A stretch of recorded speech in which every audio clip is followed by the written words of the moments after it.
പുളിയാമ്പിള്ളി നമ്പൂരി അത്ഭുതശക്തിയുള്ള ഒരു മന്ത്രവാദിയായിരുന്നു. അദ്ദേഹം മന്ത്രവാദത്തിനായി പല സ്ഥലങ്ങളിൽ പോകുകയും പ്രശ്നങ്ങൾ പരിഹരിക്കുകയും ചെയ്തു. ദേവി എന്നും അവനൊപ്പം ഉണ്ടായിരുന്നതെങ്കിലും ആരും അവളെ കാണായിരുന്നില്ല. ഒരു ദിവസം മന്ത്രവാദം കഴിഞ്ഞു മടങ്ങും വഴി നമ്പൂരി ദേവിയെ കാണാതെയായി. വിഷമിച്ച നമ്പൂരി തിരികെ തിരിഞ്ഞു. അപ്പോൾ ഒരു പറമാടത്തിൽ പറയൻ ഒരു വാളും പീഠവും വെച്ചു ദേവിക്ക് പൂജ ചെയ്യുന്നത് അദ്ദേഹം കണ്ടു. ദേവി അവന്റെ നിവേദ്യവും പൂജയും സ്വീകരിക്കുകയും ചെയ്തു.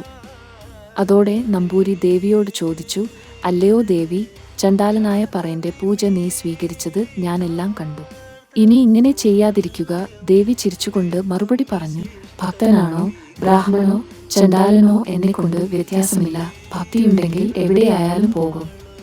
മന്ത്രവാദം ചെയ്യുമ്പോൾ മാത്രമല്ല, സത്യമായ ഭക്തിയാൽ എനിക്ക് പ്രാർത്ഥിച്ചാൽ ഞാൻ നിന്നെ രക്ഷിക്കും." അങ്ങനെ ദേവി അന്തർധാനം ചെയ്തു. അതിനുശേഷം നമ്പൂരി ഭക്തിയോടുകൂടി ദേവിയെ പ്രാർത്ഥിച്ചെങ്കിലും ദേവിയുടെ ദർശനം വീണ്ടും ലഭിച്ചില്ല. ക്ഷമാപണം പറഞ്ഞതിനു ശേഷം ദേവി അനുഗ്രഹിച്ചു. എല്ലാവരെയും ഒരുപോലെ കാണാനും തുടങ്ങി.